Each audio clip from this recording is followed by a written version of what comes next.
नागपूरमध्येही गाडीत इंधन भरण्यासाठी पेट्रोल पंपावर गाड्यांच्या लांबच लांब रांगा लागलेल्या आहेत। इंधनाबाबत सोशल मीडियावरील दाव्यानंतर अनेक पेट्रोल पंपांवर गर्दी झाल्याचं दृश्य समोर येत आहे।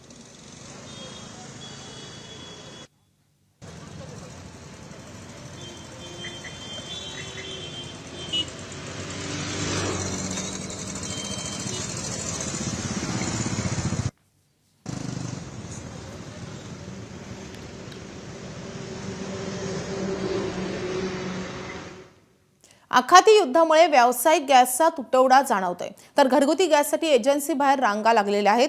पेट्रोल पंपांवरही डिझेल आणि पेट्रोलसाठी वाहन चालकांची मोठी गर्दी पाहायला मिळते। पेट्रोलियम कंपन्यांनी पेट्रोल पंप चालकांकडून घेण्यात येणाऱ्या पेमेंट पद्धतीमध्ये बदल करण्यात आलेला आहे।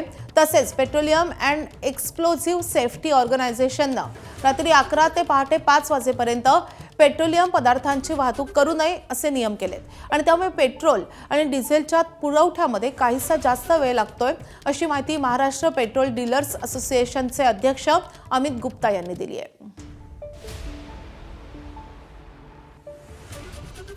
पॅनिक सिच्युएशनचं कारण आहे हे व्हॉट्सॲपवर सोशल मीडियावर फिरणारे मेसेजेस।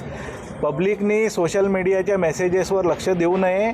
सगळीकडे मुबलक साठा आहे, सगळे पेट्रोल पंप चालू राहणार आहे आणि सगळीकडे माल राहणार आहे, तर पॅनिक बाईंग करू नका। ज्याला 100 रुपयाचं पेट्रोल पाहिजे तो आज 1000 रुपयाचं पेट्रोल घेतो आहे, त्याच्यामुळे सगळे पेट्रोल पंप ड्राय होत आहे आणि अशी जर बाईंग सुरू राहिली तर हा प्रॉब्लेम सॉल्व्ह होणार नाही। तर लोकांनी पण समजायला पाहिजे की आपल्याला जेवढी आवश्यकता आहे तेवढंच पेट्रोल डिझेल घ्या।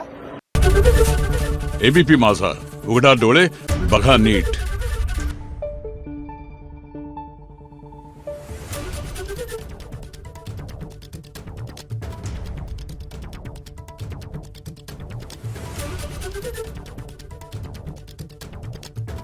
Thank you.